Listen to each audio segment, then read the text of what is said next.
It was just down there. It was just down there. They had a football team, and there was a lot of excitement at Franklin Field on Saturdays. They had a basketball team, but I don't think it was a matter of great concern to the black people in general. For instance, when we were living in West Philadelphia, if we were going to South Philadelphia, we would either go on a Route 40 trolley car, which went right down Spruce Street, right to the heart of the campus. And I knew it was there, but I didn't pay any attention to it. If somebody asked me where was the University of Pennsylvania, I might not have known until I understood from my father that that's where I was going to school myself, and I realized that's that place out in West Philly. But it was that benign. It was that quiet. It was just there.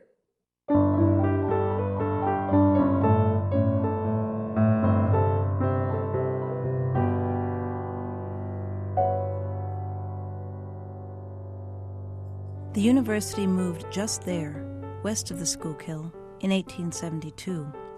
Provost Charles Janeway Stele was glad to leave the burgeoning center of Philadelphia, a vile neighborhood growing viler every day. Soon, the university acquired 40 acres of farmland from the city in exchange for cash, hospital beds, and the promise of 50 youth scholarships. Excellence came to be associated with exclusion. Founded by Franklin to be of the world, the University of Pennsylvania on the Woodlands Estates treated its new neighborhood as a clean slate, a backdrop, and nothing else. This is sacred land to the Lenape people. Very few people realize that, but this is where Lenape people lived when the first Europeans came. And the land extended from New York City, basically Manhattan, down south to Delaware, and then west to the middle of Pennsylvania, basically. And all of that was Lenape land. So there's exciting history here, exciting Lenape history.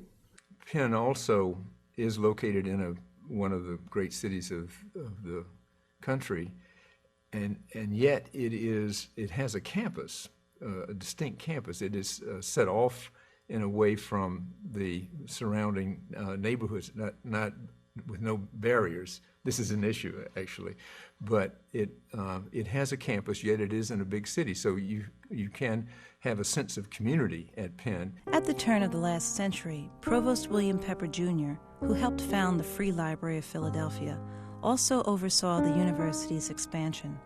The establishment of the Wharton School, the School of Dental Medicine, the Veterinary School, the School of Design, Graduate School of Arts and Sciences, the Graduate School of Education.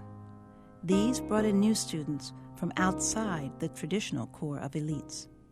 Well, I think universities, whether they're public or private, have sort of special obligations to society. That's why historically they were sort of allowed to do what they did and have done because of this sort of special obligation to society to create knowledge, but to impart knowledge. And so whether you're public or private institution, within bounds, we all had that obligation. I think that the question, therefore, is in terms of educating the public and imparting knowledge is sort of how do you define who's deserving, who is deserving of being part of that, because not everybody comes to a university. We had a commitment as universities to educate future leaders, but we really hadn't historically educated leaders for all sectors of society. We were educating leaders for only certain sectors of society, so we weren't doing what we said we were committed to doing. In the 1890s, Provost Harrison, who made his fortune in the sugar trade, hired Harvard-trained African-American sociologist W.E.B. Du Bois to do research, but not actually teach white students. On Lenape land, the meaning of diversity changes with each generation, but not the certainty of its connection to larger trends in America and the world. It's not as if this was the first time Asian Americans came to the U.S. They went to Hawaii before Hawaii was incorporated in the U.S. to work in the sugarcane fields and so forth. In the mainland, first Chinese came in the 1840s, and a lot of them were recruited from China to work in the railroads, coal mines, and so forth, so as laborers. In 1882, there was something called the Chinese Exclusion Act, which effectively ended migration from China, with exception of bringing family members and so forth. And it's notable in immigration history overall that that was the first time we actually limited migration by nationality. When you look at Penn's history, you do find individual black students coming to Penn in the late 19th century and a bit earlier and being quite successful to professional schools rather than to the general undergraduate school. But that is quite powerful, and there are some very distinguished black leaders who came through here in the 1870s and 80s. And we tried to find the first person of non-European descent who had graduated from this university. That happened to be James Brister, who graduated from the dental school in, I think it was 1881. Dr. Brister's father was a dentist, and they practiced in 844 Lombard Street as a father and son. And he was a dental assistant, and his father saw that he was admitted along with one other student in 1879. But it was only James A. Brister that completed his studies and became a certified dentist.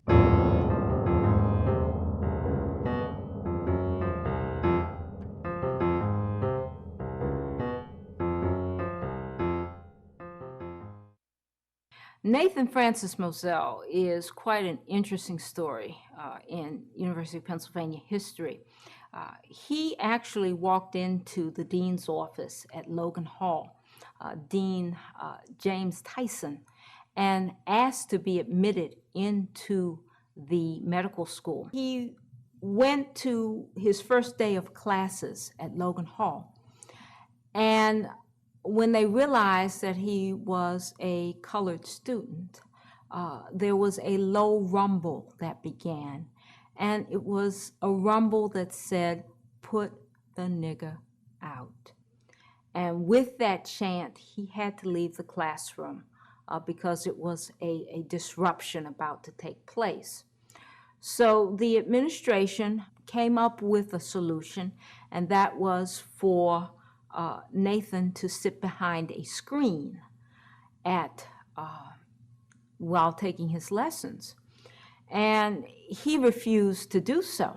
It finally settled with a chair being put next to the door, and he was allowed to sit in the chair, but he was not allowed to speak. And that was the case for quite a number of early African American students, that they could be seen but not heard.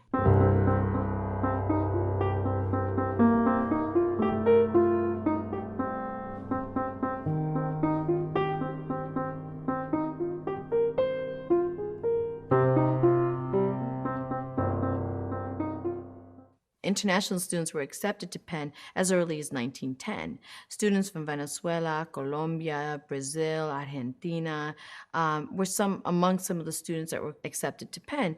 And that evolved in the 1920s, 1930s, 1940s, let's say 1950s. You had more of a larger percentage of international students from places like, Chile, like Paraguay. You had places even like Cuba.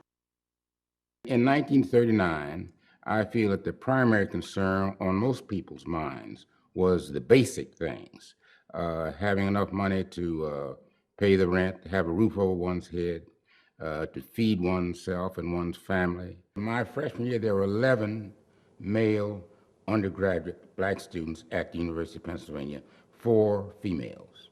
I had a classmate by the name of John Trent. John Trent was a North Philadelphian.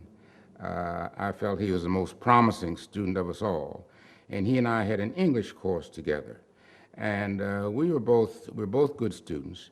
And near the end of the course, the teacher told us he wanted to see us together. And we met him where he wanted me, in his office most likely.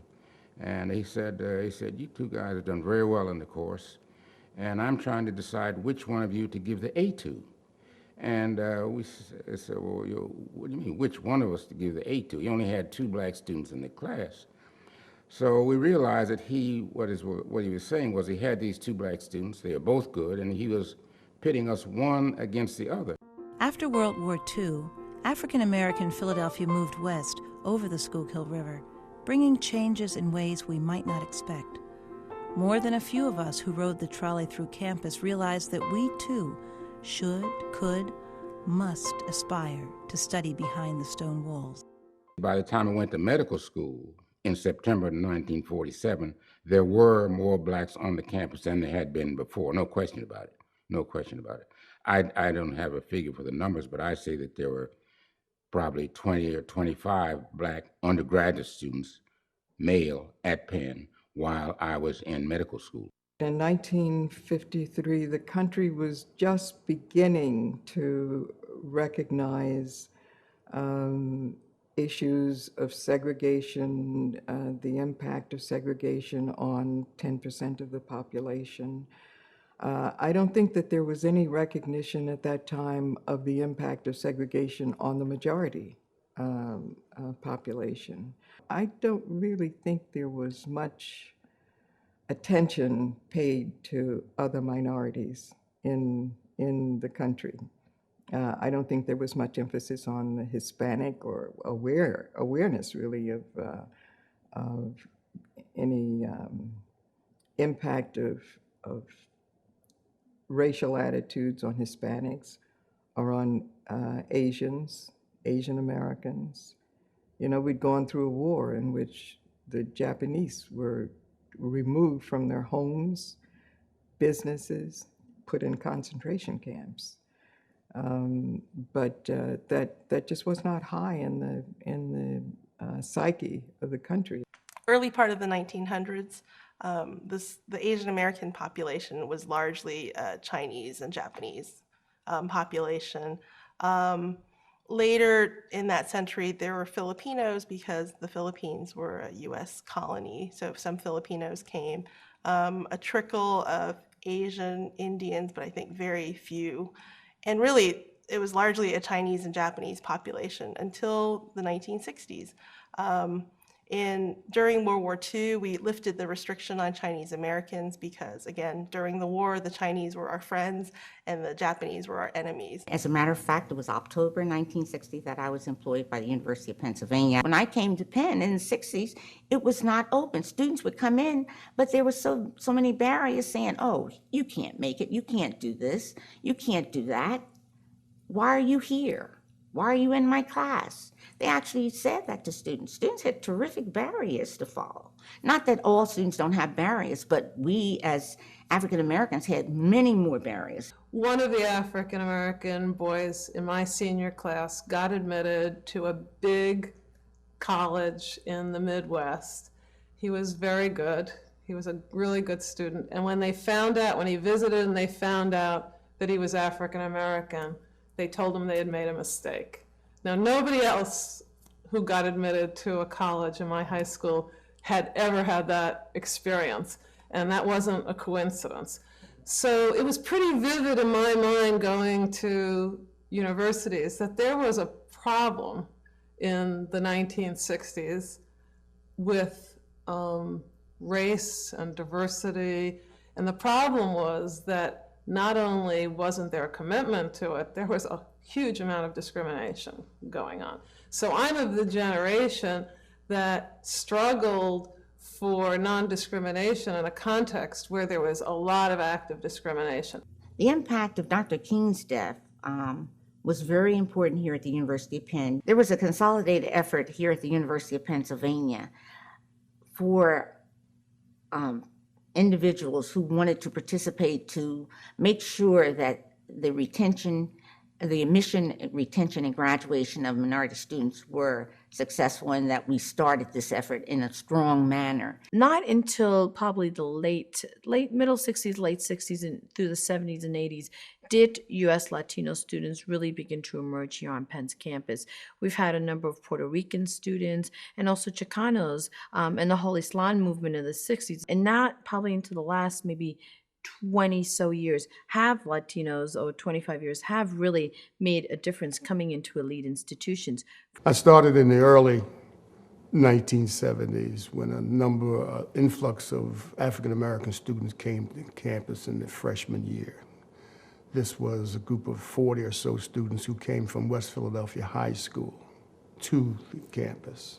So my job was to really put together support programs for these kids. Penn had a town gown mentality, as Yale and other schools did. Yet Penn was in the center of a community. When students or kids would pass through, they were always looked at as people who shouldn't be on this campus.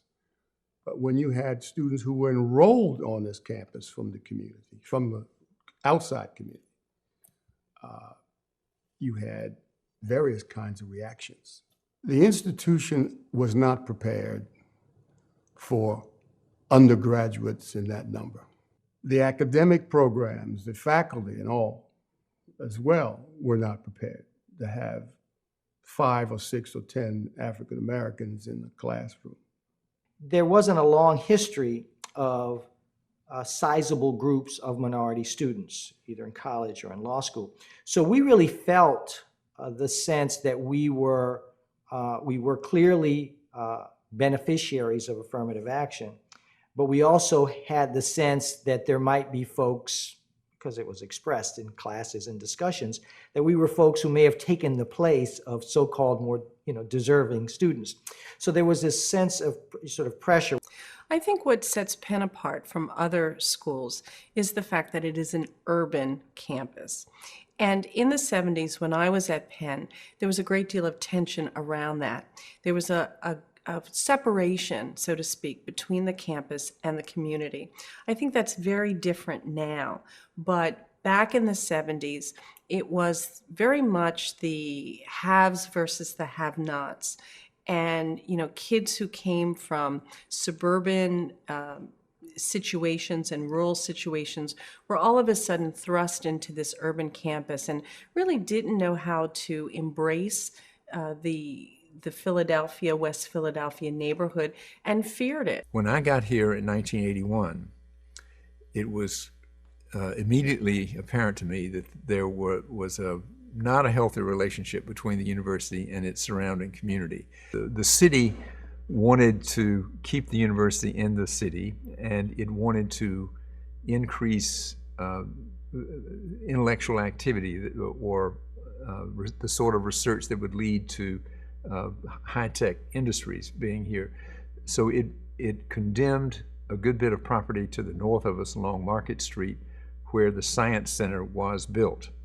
Now, those neighborhoods that were destroyed, basically, and wiped out, were mainly black neighborhoods. So the black community has viewed the university as an enemy in some way, because as one of the, I went to a meeting with community leaders soon after I got here, and a man stood up and said, "We see the university as a bulldozer poised on the edge of our neighborhood, ready to mow us down."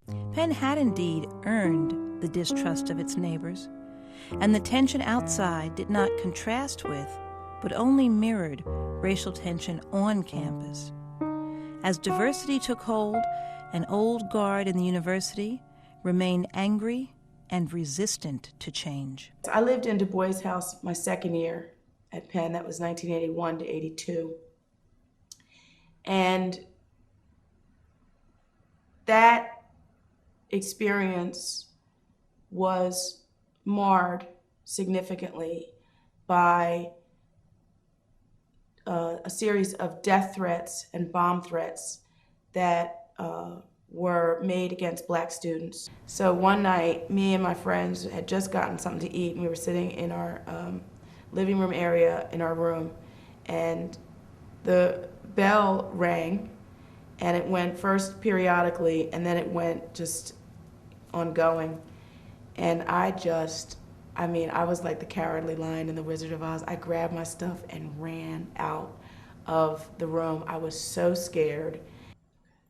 I remember being numb and just feeling like while you see these guys going in there with their uniforms and all these trucks closing off Walnut Street, and I remember just thinking to myself, something will really disconnect in me. I will really lose it if I see that dorm blow up. And so after that, they cleared the building and everybody, formed a circle and saying, "We shall overcome." And, it rang a little hollow with me at that point because I just felt like it was really shameful that we had to still endure that type of racism, overt racism. There were no full-time tenured track professors of color during my first year. And so that was clearly something that we talked about. When you don't have any Indian faculty here, essentially, it's a real problem to recruit Indian students because they're going to say, well, what are you doing to support Indians on campus? I think until I was a senior in college, I did not have an Asian American professor to who I could relate. And when I did have that first Asian American professor my senior year, it was such an eye-opening experience where the level of comfort is just so much greater. And it's not something that I would have really been able to articulate or understand until I had that experience. But a burden for a freshman of color coming in is that there aren't formalized networks and formalized support structures, or even informalized support structures that are really helpful, especially I think academically it's difficult. The support system of the minority law students themselves was really critical. We formed study groups as a result of the minority student orientation program that was critical for sort of first year survival. In a way, it was the first time that the children of immigrants went to college in large numbers. And once they got to college, they thought, well, aren't there classes about people like us? Why is it that we only learn about European Americans and Europe? So in a way, this was a call for not just studying Asia or Africa or Latin America, but what happens to those people once they arrive. They have to know who they are. They have to know their own self-identity, and they have to relate. They need the support base. They need the support mechanisms. They need the peer counselors, and that's in all ethnicity groups. That's in all groups at the university. For African Americans, I suggest always that they learn, go to African American studies and take African American study courses so they can know who they are as an individual. They have to learn their own self-identity to survive, to know who they are as a people. And every group needs to know that. One of the things that Penn has going for it that is so strong is we have so many professional schools. While it's important to have a Native American Studies department, it's most important that we have Indian students coming into nursing, into law, into medicine, into social work, into dental school, because these are all careers that are badly needed in Indian country. At the turn of the 21st century, President Judith Rodin worked to change the tense relationship between Penn and West Philadelphia, to knit the two communities together, changing 40th Street from a boundary into a seam. Inside, the university continues to work toward a more diverse intellectual community of students and faculty. History shows us that change requires determined, sustained work and committed leadership. Do we have the faith? Do we have the will? There is a big difference between diversity and inclusion. Diversity is sort of it's just a snapshot. I say there can be no case for diversity because the case is already made. It is the reality in which we live. What doesn't exist and what takes hard work and what you have to think about is inclusion. So just simply having the existence of different groups and a multiplicity of cultures isn't enough. And so really it is inclusion, real efforts that you make affirmatively to include people of different backgrounds and sort of accentuating those differences. And what that means is that ultimately is you as an institution will change and will have to change. That's not a bad thing, but it's a scary thing for some folks. There's always a contingent of people, of faculty administrators who like the way things are, and they don't particularly like change. And universities are not known for its quick adaptation to what's going on around the world. I think that what diversity means today is also meaningful for the whole history of racism and sexism and classism in this country. And that is, it means breaking down the barriers to opportunity and to a really excellent education and to really open leadership in our society. And those barriers have been many. And a commitment to diversity, to me, means a commitment to struggling against those barriers.